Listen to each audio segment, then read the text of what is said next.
नमस्कार, आप देख रहे हैं 4 पीएम और मैं हूं आपके साथ निधि तिवारी। चुनाव से पहले दिल्ली के मुख्यमंत्री अरविंद केजरीवाल ने एक बड़ा धमाका कर दिया है। करीब 6 महीने बाद सुप्रीम कोर्ट से मिली जमानत पर जेल से बाहर आए अरविंद केजरीवाल ने इस्तीफा देने का कल ऐलान कर दिया।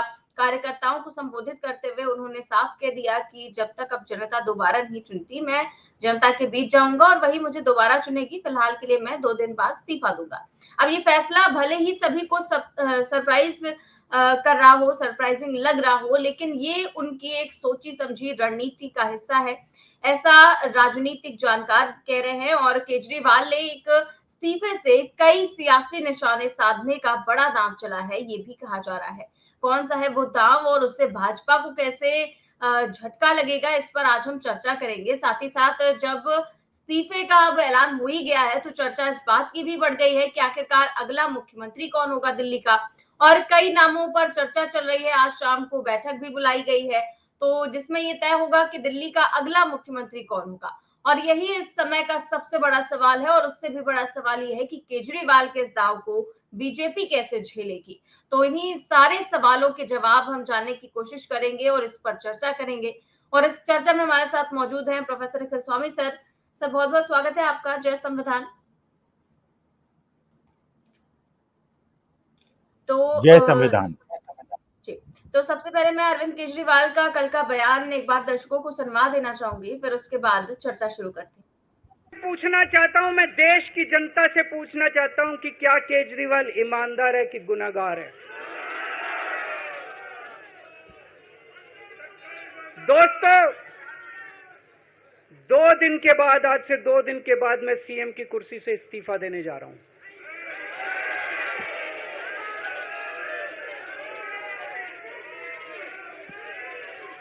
और मैं तब तक सीएम की कुर्सी पे नहीं बैठूंगा जब तक जनता अपना फैसला ना सुना दे। मैं जनता के बीच में जाऊंगा, गली गली में जाऊंगा, घर घर में जाऊंगा, और जब तक जनता अपना फैसला ना सुना दे कि केजरीवाल ईमानदार है, तब तक मैं सीएम की कुर्सी के ऊपर नहीं बैठूंगा।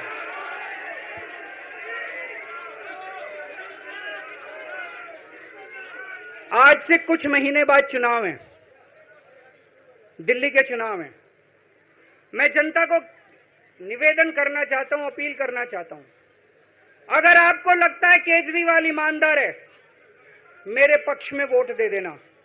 अगर आपको लगता है केजरीवाल गुनाहगार है, मेरे को वोट मत देना। आप अगर मेरे को, आपका एक एक वोट मेरी ईमानदारी का सर्टिफिकेट होगा। अगर आप मेरे को वोट देके जिताओगे और अगर आप कहोगे कि केजरीवाल ईमानदार है, तो चुनाव के बाद, उसके बाद जाके मैं सीएम की कुर्सी पे बैठूंगा। तब तक मैं सीएम की कुर्सी पे नहीं बैठूंगा।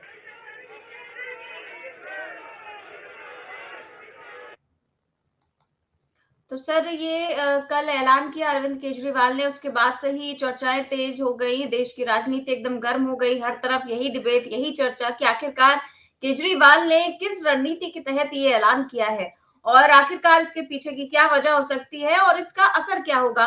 सर, सबसे पहले आपकी टिप्पणी। जय संविधान। देखिए निधि, रणनीति केवल यह है क्योंकि जब वो जेल के अंदर थे और भारतीय जनता पार्टी के कार्यकर्ता ने कोर्ट में ये केस डाला था कि इनको मजबूर किया जाए कि मुख्यमंत्री पद से इस्तीफा दें।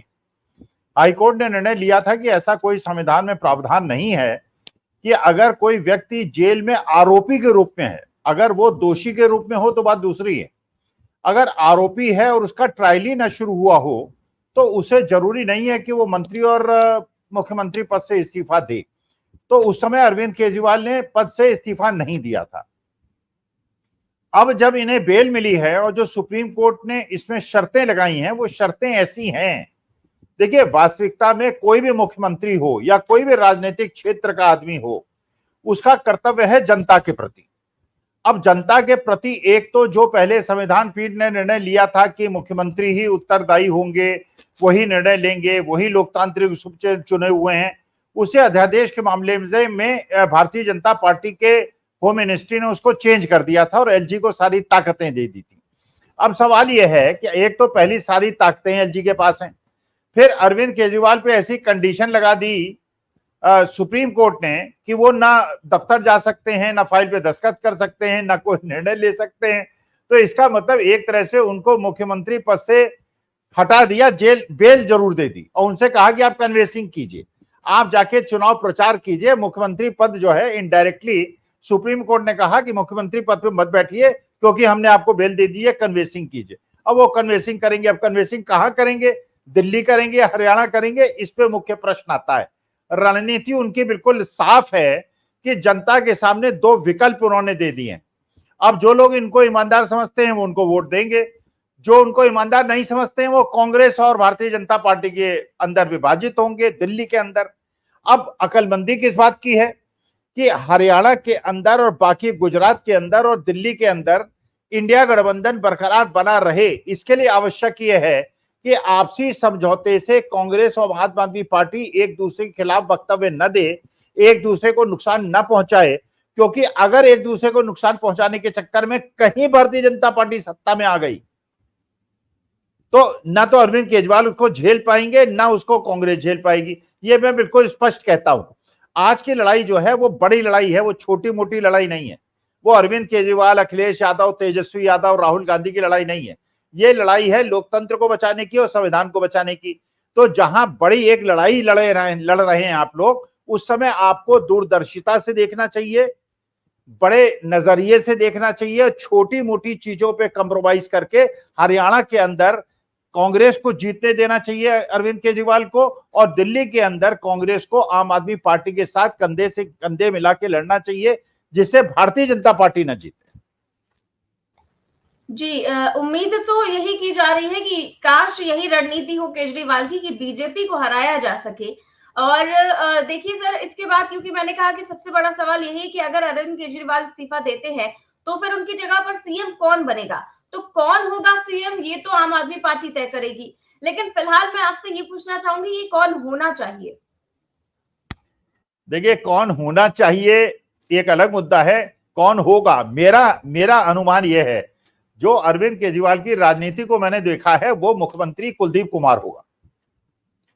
कुलदीप कुमार जो कि ईस्टर्न दिल्ली से पार्लियामेंट का इलेक्शन लड़े थे और दलित नेता हैं, और एक जनरल सीट से एक दलित नेता को लड़ाकर अरविंद केजरीवाल ने एक मैसेज देने का प्रयास किया था।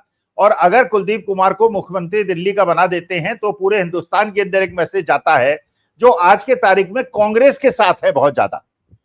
देखिए, अब इस पे मैं कुछ कह रहा हूं, जोखिम है क्योंकि मेरी ट्रोलिंग होगी। अगर किसी पंजाबी या सवर्ण को ये चीफ मिनिस्टर बनाते हैं, इसका मतलब वो भारतीय जनता पार्टी को चोट पहुंचाना चाहते हैं।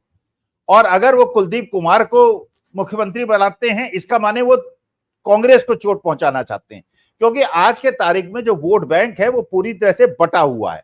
सवर्ण वोट बैंक पूरी तरह से, मतलब पूरी तरह से तो नहीं, लेकिन 70-80% जरूर बीजेपी के साथ है, जो संविधान को बदलना चाहता है। और बाकी जो दलित वोट है, मुसलमान वोट है, वो पूरी तरह से बीजेपी के अगेंस्ट है, जो कांग्रेस के साथ राहुल गांधी की वजह से बहुत ज्यादा है। और राहुल गांधी ने जैसे इन समुदाय को, इन समाजों को एड्रेस किया है, वो काफी हद तक राहुल गांधी की तरफ झुक गया है। तो आप पता चल जाएगा, अगर कुलदीप कुमार को बनाते हैं इसका मतलब वो कांग्रेस को चोट पहुंचाना चाहते हैं, और आतिशी को बनाते हैं या सौरभ भारद्वाज को बनाते हैं तो आतिशी को बनाएंगे क्योंकि महिला हैं, योग्य भी हैं, सब कुछ है। तो अगर वो भारतीय जनता पार्टी को चोट पहुंचाना चाहते हैं तो आतिशी को बनाएंगे, और कांग्रेस को चोट पहुंचाना चाहते हैं तो कुलदीप कुमार को बनाएंगे। जी, बिल्कुल ठीक है। और हो सकता है कि देखते हैं आपका अनुमान सही होता है, नहीं होता है, वो तो आज शाम को बैठक होगी, कल हो सकता है ऐलान भी हो जाए जब विधायक दल की बैठक हो। लेकिन सर देखिए, कल अरविंद केजरीवाल ने ये भी मांग की है कि अब दिल्ली और महाराष्ट्र के चुनाव को एक साथ करा लिया जाए। और वैसे तो दिल्ली के चुनाव अगले साल फरवरी तक होने हैं, लेकिन अगर अगले 2-3 महीनों में ही चुनाव होते हैं तब क्या बीजेपी इसके लिए तैयार रहेगी, ये भी एक बड़ा सवाल है। नहीं, देखिए, बीजेपी के साथ तो आगे कुआं पीछे खाई है। उन्हें महाराष्ट्र का इलेक्शन इसलिए डिले कराया था कि उनको ये लग रहा था कि हरियाणा के अंदर उनके लिए फेवरेबल कंडीशन होंगी। आपने देखा जिस प्रकार से अनिल विज जैसे व्यक्ति को, जो होम मिनिस्टर रहा, जो 6 बार का विधायक है, उसको गांव के अंदर जनता का विरोध का सामना करना पड़ रहा है। भारतीय जनता पार्टी वाले लोग गांव के अंदर नहीं घुस पा रहे हैं। किसानों की पंचायत में आप किसानों से बात करें, 100% किसान ये कह रहे हैं कि हमारा केवल उद्देश्य यह है कि भारतीय जनता पार्टी को, जजपा को हराना है। अब भारतीय जनता पार्टी और जजपा को हराना है तो विकल्पी केवल कांग्रेस बचती है और इंडियन नेशनल लोकदल बचती है और आम आदमी पार्टी बचती है। आम आदमी पार्टी का जो हरियाणा के अंदर वोट बैंक है वो अर्बन एरियाज में है और वैश्य समाज में है। अगर वो वैश्य समाज को डेंट करते हैं तो उससे भारतीय जनता पार्टी को नुकसान पहुंचता है। अगर वो दलित समाज को डेंट करते हैं तो उससे कांग्रेस को, वही बात जो दिल्ली के लिए सत्य है वो हरियाणा के लिए भी सत्य है। तो असली मुद्दा यह है कि उनकी रणनीति क्या है, ये बात अब 2-4 दिन में पता चल जाएगी। अच्छा सर, ये कई जगह ये भी चर्चा चल रही है कि कहीं अरविंद केजरीवाल खुद ही पलटी ना मार जाए अपने इस्तीफे से, क्योंकि कई बार वो ऐसा कर चुके हैं।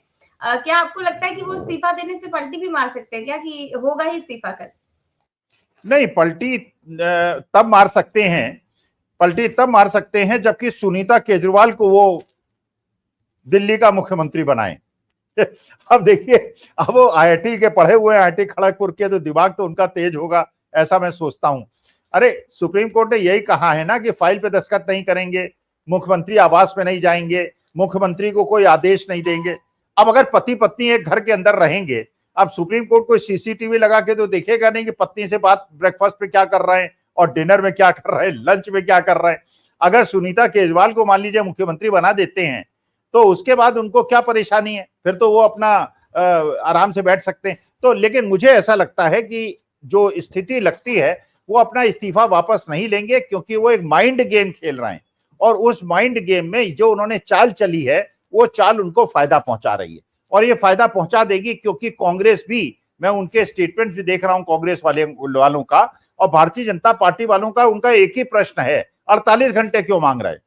अरे भाई 48 घंटे मांग रहे हैं, पहले जो अपने विधायक हैं उनकी मीटिंग होगी, विधायकों की मीटिंग में डिसाइड होगा। अब ऐसे कोई मोदी वाला हिसाब थोड़ी है, ये मोहनलाल यादव को बना दे या भजन लाल शर्मा को बना दे या नायब सिंह सैनी को बना दे, जो लोग बड़े बड़े नेता हैं उनको धता बताते हुए किसी नए आदमी को बना दे। अब वो कांग्रेस और आम आदमी पार्टी में तो होता नहीं। तो मैं कल एक गोदी मीडिया में था तो मैंने यही कहा, मैंने कहा भाई देखिए, इस मामले में अरविंद केजरीवाल के साथ मैं दिल्ली में हूं और मैं देखिए उस हर आदमी के साथ हूं। Let us be very Frank, मैं कोई ना कांग्रेसियों से मतलब है ना मुझे आपसे कोई मतलब है, मैं हर उस आदमी के साथ हूं जो कि भारतीय जनता पार्टी के 10 साल के जो कुशासन है, जिसके अंदर अग्निवीर जैसी योजना आई है, किसानों के साथ दुर्व्यवहार हुआ है, विनेश फोगाट जैसी बेटे के साथ अन्याय हुआ है, जो उसके खिलाफ लड़ रहा है मैं उसके साथ हूं और जो इसमें धोखा देगा मैं उसके अगेंस्ट हूं, चाहे वो कोई हो। जी, देखते हैं कि क्या रणनीति होती है केजरीवाल की। फिलहाल सभी की निगाहें टिकी हुई हैं और मैं देख रही हूँ कल से लेकर अभी तक जो गोदी मीडिया जो है स्पेस ही नहीं देती विपक्ष को। कल से अरविंद केजरीवाल की रणनीति के पीछे पड़ी हुई है। क्या रणनीति होगी, क्या करेंगे अरविंद केजरीवाल, अगला सीएम कौन होगा? बड़े-बड़े ग्राफिक्स बनाकर, बड़ी-बड़ी डिबेट्स करके, लोगों को बुलाकर यही सवाल जो है वो किया जा रहा है। लेकिन फिर भी ये लोगों के पास मुझे नहीं लगता कि ये लोग कभी भी रणनीति को समझ पाएंगे। क्या आपको लगता है कि क्या केवल अरविंद केजरीवाल ही मात्र एक ऐसे व्यक्ति हैं जो है बीजेपी की नाक में दम कर सकते हैं? नहीं नहीं, मैं ये मानने के लिए तैयार नहीं। देखिए, आज के राजनीति में, आज की स्थिति में अगर नाक में दम किसी ने किया है मोदी जी का और भारतीय जनता पार्टी का, वो राहुल गांधी ने किया।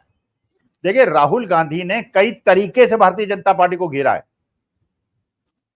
विदेश में जाके वहां के इंटेलेक्चुअल फोरम से बात करना, वहां की प्रेस क्लब से बात करना, वहां के लोगों से बात करना, उन्होंने एक संदेश दे दिया है कि वो एक बुद्धिजीवी हैं। अच्छा, नंबर 1। नंबर 2, जिस प्रकार से आपने देखा जहां उन्होंने दाढ़ी कटवाई थी, उस नाई के लिए उन्होंने एक बढ़िया कुर्सी भेजी है और उसके लिए औजार भेजे। पहले वो मोची के यहां गए थे, वहां उन्होंने उस प्रकार से वो किया है। अच्छा, राहुल गांधी का जो कमिटमेंट है भारतीय जनता पार्टी को हराने का, वो डिगने वाला नहीं है। अरविंद केजरीवाल के साथ जो समस्या सबसे बड़ी मुझे लगती है उनका इतिहास। एक तो उनके गुरु, अब मेरे को फिर ट्रोल कोई ना करे, मुझे माफ करे, मैं कोई अनपार्लियामेंट्री वर्ड यूज नहीं करूंगा, लेकिन अन्ना हजारे जैसे व्यक्ति से मेरे को विरक्ति हो गई। अब लोग कहेंगे कि साहब बताइए, अन्ना हजारे दूसरा गांधी था, फलाना था, तो महात्मा गांधी की तुलना तो देखिए विश्व में कोई पैदा हुआ आदमी कर ही नहीं सकता। अन्ना हजारे जो हैं वो एक प्रकार से टूल थे आरएसएस के, और जब ये अन्ना हजारे का आंदोलन चला था और अरविंद केजरीवाल उसके अंदर चल रहे थे, वो पूरा का पूरा आरएसएस का चलाया हुआ कार्यक्रम था और अरविंद केजरीवाल उसकी उपज। हाँ, ये बात सही है, अरविंद केजरीवाल ने दिल्ली के अंदर काम किया है, मोहल्ला क्लिनिक बनाए हैं, गरीबों के लिए काम किया है, अच्छे काम किए हैं, इसमें कोई डाउट नहीं है। लेकिन उनका जो कमिटमेंट है भारतीय जनता पार्टी से लड़ने का, उस पर मुझे डाउट है। राहुल गांधी के कमिटमेंट पे मुझे डाउट नहीं है। Rahul Gandhi is a complete example of the fight against BJP. और आज के तारीख में देखिए, जो भी, मैं तो कह रहा हूं, मैं कोई कांग्रेसी नहीं, आम आदमी पार्टी वाला नहीं, मैं तो, और अटल जी के जमाने में मैंने बीजेपी को वोट दिया है, मैं तो मोदी जी और अमित शाह की जोड़ी का विरोधी हूं, क्योंकि इन लोगों ने जैसे देश को बर्बाद किया है और आर्थिक व्यवस्था को बर्बाद किया है और सामाजिक व्यवस्था को बर्बाद किया है, हमारे भाईचारे को खत्म किया है और सारी संपत्तियां पूंजीपतियों को दी हैं और गरीबों के हाथ से सत्ता, सारी चीजों को छीन लिया है। मैं माननीय मोदी जी का सम्मान करता हूं, देश के प्रधानमंत्री हैं, उनके खिलाफ मैं कुछ नहीं बोलूंगा, लेकिन मैं उनका धुर विरोधी हूं। अरविंद केजरीवाल का कमिटमेंट पे डाउट होता है। राहुल गांधी, क्योंकि गुजरात के अंदर ये बात सबको पता थी कि 13% वोट अरविंद केजरीवाल ले जाएंगे और कांग्रेस को हरवा देंगे, और उन्होंने हरवा दिया। अगर वो ना आए होते फील्ड में तो वहां पे 40% वोट कांग्रेस को मिलता और भारतीय जनता पार्टी को इतनी सीटें न मिलती। और यह भी बिल्कुल खबर है कि गुड़गांव के अंदर राज बब्बर जीत रहे थे, आम आदमी पार्टी के कार्यकर्ताओं ने लास्ट मोमेंट पे भारतीय जनता पार्टी को वोट देके कांग्रेस कैंडिडेट राज बब्बर को हरवाया। ये सुनी सुनाई सूचनाएं हैं। लेकिन राहुल गांधी का commitment is complete. Mamata Banerjee के बारे में भी डाउट होता है। ओवैसी साहब को तो मैं बिल्कुल स्पष्ट मानता हूं कि ओवैसी साहब भारतीय जनता पार्टी की बी टीम हैं। मैं ये मानता हूं इंजीनियर रशीद, जो कश्मीर के अंदर अभी बेल से छोड़ा गया है, वो बीजेपी की बी टीम है।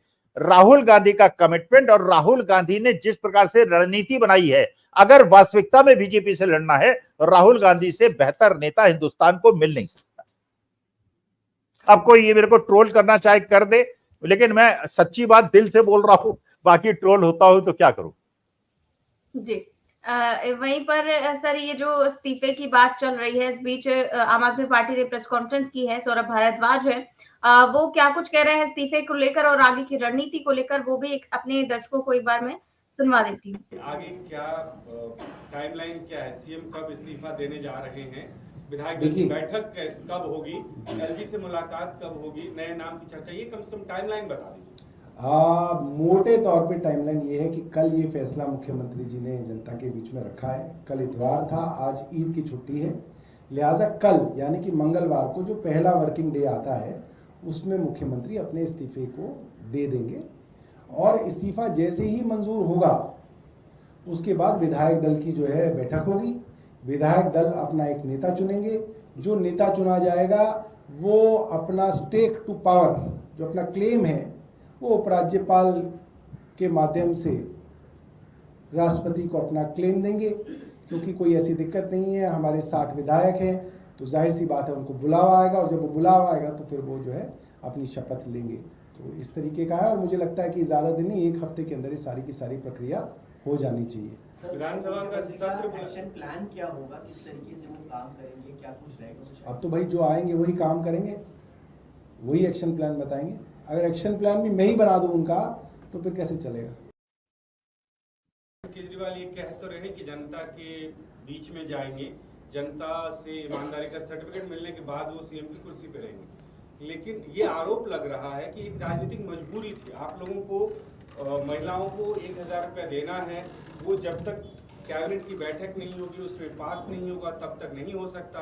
अरविंद केजरीवाल कैबिनेट की बैठक बुला नहीं सकते, इसलिए वो मुख्यमंत्री का पद छोड़ रहे हैं, लेकिन छोड़ने के लिए वो नाखून कटा के शहीद बन रहे हैं। देखिए ऐसा है, भारतीय जनता पार्टी 6 महीने से उनका रेजिग्नेशन मांग रही थी,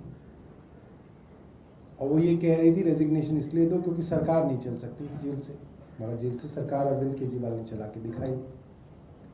अब वो बाहर आ गए थे तो वो फिर मांग रहे थे, अब दे दिया तो कह रहे नहीं साहब इन्होंने इसलिए नहीं दिया, इन्होंने इसलिए दिया। अरे तुम क्यों मांग रहे थे, फिर तुम मत मांगते, हमारी पॉलिसी ना आने देते। तुम चाहते हो हमारी पॉलिसी आ जाए इसलिए मांग रहे थे, ऐसा तो नहीं। हर तरीके से सरकार के काम किए जा सकते हैं। मुख्यमंत्री को इजाज़त थी कि वो जितनी भी फाइलें एलजी के पास भेजी जानी हैं वे फाइलें साइन कर सकते थे और सारी की सारी फाइलें उनकी साइन की हुई जाती हैं। दूसरी बात, जब से मुख्यमंत्री अरविंद केजरीवाल मेजॉरिटी से बने, फरवरी 2014 से, माफ कीजिएगा 15 से, तब से लेकर अब तक बंदिशें ही बंदिशें मुख्यमंत्री जी के पास रही हैं। मगर बंदिशों में भी जो काम कर ले उसका नाम अरविंद केजरीवाल है, इसलिए जनता बार बार उनको वोट डालती है। तो ये सब तो कुतर्क हैं, ये सब जो है भारतीय जनता पार्टी परेशान है। मैं कल एक भारतीय जनता पार्टी के बहुत बड़े नेता से मिला, नाम बताऊंगा तो आप वो नाराज हो जाएंगे, और एक नहीं कईयों से मिला, एक जगह मुलाकात हो गई, फिर एक जगह आज सुबह एक भारतीय जनता पार्टी के नेता से बातचीत भी हो रही थी। तो उन्होंने मुझे कहा कि हमारे यहाँ ये चर्चा हो रही थी भारतीय जनता पार्टी के बीच में कि जहां भारतीय जनता पार्टी की सोच खत्म होती है वहां केजरीवाल की सोच शुरू होती है। तो ये सौरभ भारद्वाज है और आगे की रणनीति के बारे में बता रहे हैं कि ये तो विधायक ही तय करेंगे आगे कौन होगा, किस तरीके से काम होगा, और वाकई में बंदिशें लगा दी गई थी तो फिर किस बात के मुख्यमंत्री। और क्या कहेंगे सर सौरभ भारद्वाज ने जो कुछ भी कहा? देखिए, फिर मैं वही बात कहना चाहता हूं। देखिए, शक पैदा करता है, ये शक पैदा करता है। इस मामले में संजय सिंह को मैं ज्यादा बुद्धिमान मानूंगा। संजय सिंह ने प्रेस कॉन्फ्रेंस में कहा, इंडिया गठबंधन की बात की। सौरभ भारद्वाज ने जो कहा, बार बार ये लोग जो कहना चाहते हैं, ये फाइट को बनाना चाहते हैं बीजेपी वर्सेस आम आदमी पार्टी, जो इंडिया गठबंधन के कल्पना के खिलाफ है। देखिए, मैं अखिलेश यादव का प्रशंसक क्यों बन गया हूं? अखिलेश यादव ने जिस प्रकार से एकोमोडेट किया है और अखिलेश यादव जिस प्रकार सोच समझ के सही निर्णय ले रहे हैं, ही इज गिविंग मैसेजेस।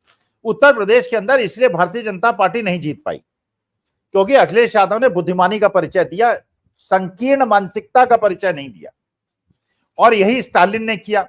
अब उद्धव ठाकरे ने भी देखिए वही इंडिया, देखिए अगर इंडिया गठबंधन के कंसेप्ट को आप तोड़ेंगे, इसका मतलब आप भारतीय जनता पार्टी का समर्थन कर रहे हैं। उद्धव ठाकरे ने कहा कि मेरी कोई एम्बिशन नहीं है चीफ मिनिस्टर बनने की, तो जो भ्रम पैदा हो गया था वहां पे कि उद्धव ठाकरे शायद छोड़ देंगे और शरद पवार अपना बी प्लान बना रहे हैं, एकनाथ शिंदे को लाने के चक्कर में है, वो सब धराशायी हो गया। आज के तारीख में अपने अपने वोट बैंक को साधो भैया, महाराष्ट्र में इलेक्शन जीतो, भारतीय जनता पार्टी को हराओ, उसके बाद देखा जाएगा। तो ये सेंटेंस ही कहना, देखिए अगर मैं राजनीतिक व्यक्ति होता, मान लीजिए आपने मुझसे प्रश्न पूछा था कि लड़ाई कौन लड़ सकता है, राहुल गांधी के लिए मैंने इसलिए कहा कि मैं इंडिपेंडेंट ऑब्जर्वर हूं, मैं इंडिपेंडेंट एनालिस्ट। अगर मैं कांग्रेस कैंडिडेट होता, ये न, अगर कांग्रेस का वर्कर होता, मैं ये न कहता। मैं कहता इंडिया गठबंधन जिसको स्वीकार करेगा। लेकिन आम आदमी पार्टी बार बार ये मैसेज देती है कि फाइट केवल अरविंद केजरीवाल लड़ सकते हैं। अच्छा चलिए, एक बार अरविंद केजरीवाल और राहुल गांधी की भी बहस करा दीजिए। मैं कराना नहीं चाहता, मैं नहीं चाहता इंडिया गठबंधन में दरार पड़े, इसलिए दरार ना पड़े। और जिस प्रकार से राहुल गांधी विदेश में जाके हाईली इंटेलेक्चुअल क्लास से डिस्कस कर रहे हैं और जो उनकी बॉडी लैंग्वेज है, जो उनका कॉन्फिडेंस, अच्छा नौटंकी वो करते नहीं। तो मेरे ख्याल से आज के तारीख में मैं तो ये मानता हूं कि जो लड़ाई है संविधान को बचाने की, वो ढंग से, और जिस प्रकार से, देखिए अरविंद केजरीवाल में बी ए बेटर पॉलिटिशियन, लेकिन Rahul Gandhi is a better strategist. जो स्टेट्समैन में और पॉलिटिशियन में अंतर क्या होता है? पॉलिटिशियन अपनी जनरेशन की सोचता है और स्टेट्समैन 4 जनरेशन बाद की सोचता है। राहुल गांधी 4 जनरेशन बाद की सोच रहे हैं। अगर मुसलमानों पे आक्रमण होता है, वो मुसलमानों के साथ जाके खड़े होते हैं। अरविंद केजरीवाल की एक कमी तो देखिए कि जब दिल्ली के अंदर मुसलमानों पे आक्रमण हुआ, अरविंद केजरीवाल बोले नहीं, वो बार बार अपने हिंदुत्व को दिखाते हैं, तो वो सॉफ्ट हिंदुत्व की तरफ चलते हैं। और राहुल गांधी सॉफ्ट हिंदुत्व की बात नहीं करते हैं, वो सेकुलरिज्म की बात करते हैं। अब ये हो सकता है पॉलिटिकली करेक्ट अरविंद केजरीवाल हो, क्योंकि 80% हिंदू वोट्स हैं और हिंदू वोट्स ही डिसाइड करते हैं कौन जीतेगा हारेगा। लेकिन एक स्टेट्समैन के लिए और राष्ट्र के हित के चिंतक करने वाले के लिए यह आवश्यक है कि हमारे भाईचारे को खत्म न करे जो राहुल गांधी कर रहे हैं। तो मोहब्बत की बात राहुल गांधी कर रहे हैं। उनके लिए ये नहीं है कि साहब वो मोची है और वो बार्बर है और हिंदू है कि मुसलमान है। वो किसी के यहाँ जाके बिरयानी खा लेते हैं, किसी के यहाँ खाना खा लेते हैं, किसी के यहाँ चाय पी लेते हैं और कुलियों के ड्रेस पहन के घूम लेते हैं। तो जो वास्तविकता में जो गांधी और नेहरू का मिश्रण में देखता हूं वो राहुल गांधी में देखता हूं। अरविंद केजरीवाल एक बुद्धिमान व्यक्ति है, अच्छे स्ट्रेटेजिस्ट हैं, लेकिन मेरी सहानुभूति उनके साथ तब तक है जब तक वो भारतीय जनता पार्टी से निर्णायक लड़ाई लड़ रहे हैं। और जिस दिन भारतीय जनता पार्टी को जिताने के लिए उनका कोई भी प्रयास होगा, अखिल, और ये राहुल गांधी के साथ भी होता है, जिस दिन राहुल गांधी भी भारतीय जनता पार्टी से लड़ाई छोड़ देंगे, मैं उनका प्रशंसक नहीं रह जाऊंगा।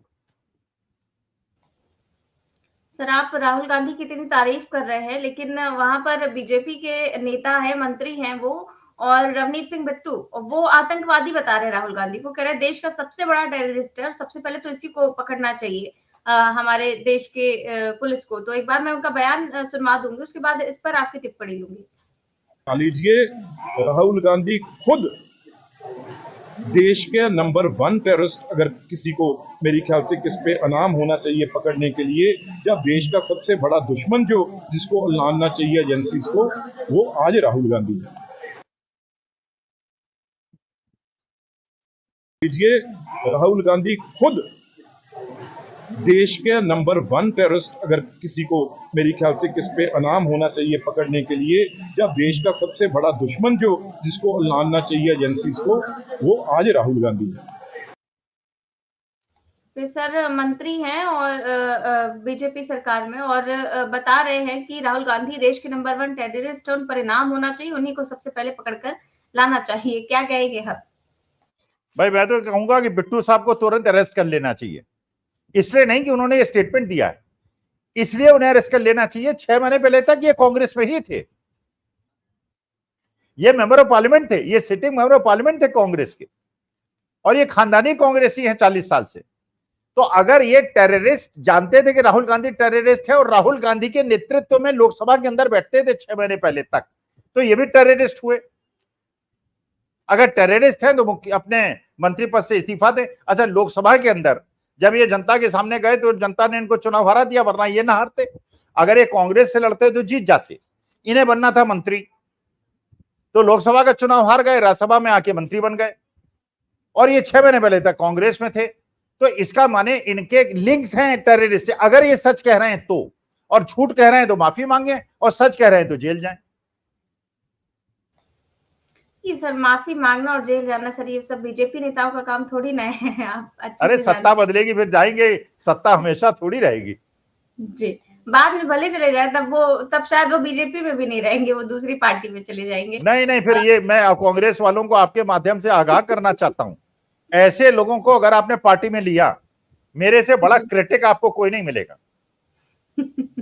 ये लोग जो कि आज हिंदुस्तान के अंदर मोहब्बत को हराना चाहते हैं, जो सांप्रदायिक शक्तियों को जिताना चाहते हैं, उन लोगों को जिताना चाहते हैं जिनके जमाने में छत्रपति शिवाजी महाराज की स्टैचू गिर रही है, रोज ब्रिज गिर रहे हैं, जो सड़क 45 करोड़ में बनाई जाती है, 55 करोड़ में उसमें तोड़ने में खर्च हो रहा है। हर बड़े बड़े ब्रिजेस जो हैं उनमें दरार पड़ रही है। अरे हरियाणा के अंदर निधि, आप रिसर्च करके बता दीजिए कितने पावर स्टेशन पिछले 10 साल में लगे हैं, एक बता दीजिए, एक यूनिवर्सिटी बनी हो बता दीजिए, एक इंडस्ट्री बड़ी लगी हो बता दीजिए।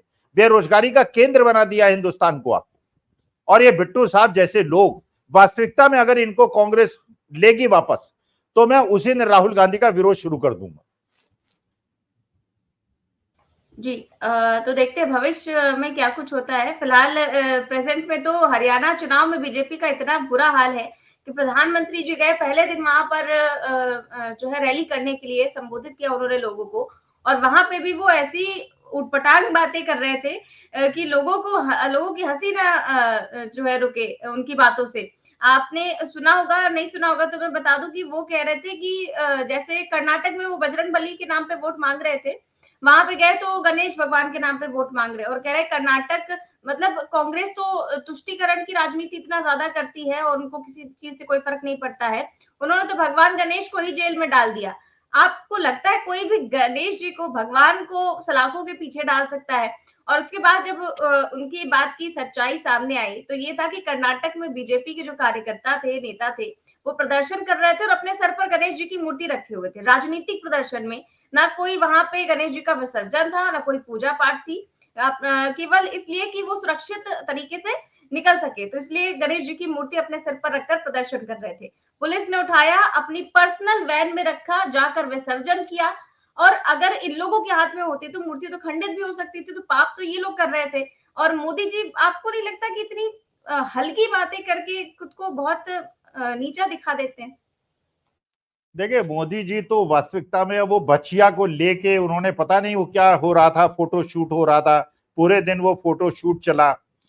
और निधि, आप चले जाइए, आपके लखनऊ में क्या स्थिति है मुझे नहीं पता।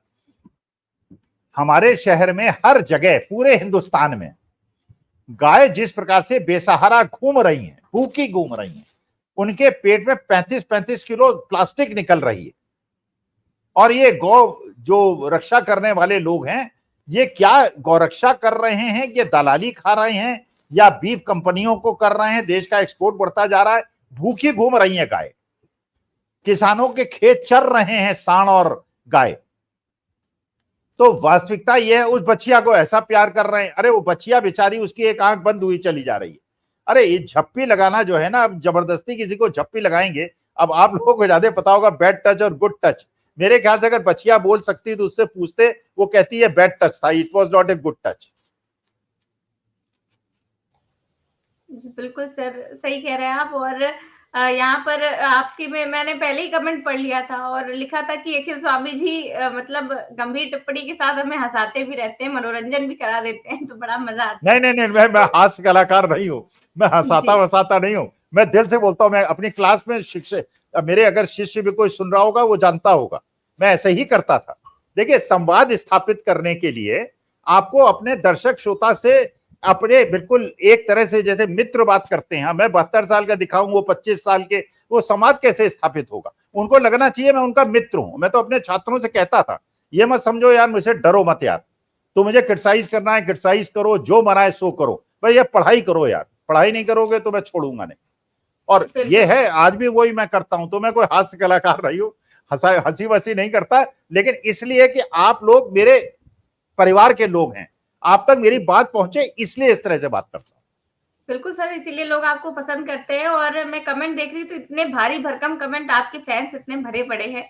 तो अरे एक कमेंट तो निधि किसी ने कमेंट कर दिया, मेरे को बड़ा आश्चर्य हुआ। कहने लगे कि साहब आज शम्मी कपूर की पिक्चर याद आ जाती है। मैंने कहा कहा यार, अखिल स्वामी कहा शम्मी कपूर से मेरी। तो ये लोगों का भैया प्यार है, मोहब्बत है, और परमेश्वर की बड़ी कृपा है, छात्रों का भी स्नेह मुझे अपार मिला है। जहां मैं गया हूं वहां इतना प्यार मिला है, क्योंकि मैंने बच्चों को अपना बच्चा समझा है।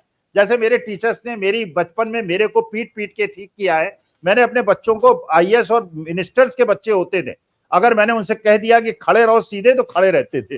वो जानते थे कि स्वामी साहब हेर फेर वाले आदमी नहीं है, ये सिद्धांतों पे अडिग रहेंगे और कोई अंतरी मंत्री की चिंता नहीं करेंगे। तो भाई एक परिवार है यार, हम लोग एक दूसरे से संवाद करते हैं। बिल्कुल, बिल्कुल सही बात है सर। और हम तो यही चाहते हैं कि ये प्यार ऐसे ही बना रहे और बढ़ता ही चला जाए। तो आज की डिबेट यहीं पर खत्म करते हैं। बहुत-बहुत शुक्रिया आपका सर। तो आप देख रहे थे आज की चर्चा, अरविंद केजरीवाल की आगे की रणनीति को लेकर हमने चर्चा की। कैसी लगी आपको, हमें कमेंट बॉक्स में जरूर बताएं। चैनल को सब्सक्राइब भी करें और ज्वाइन भी। नमस्कार।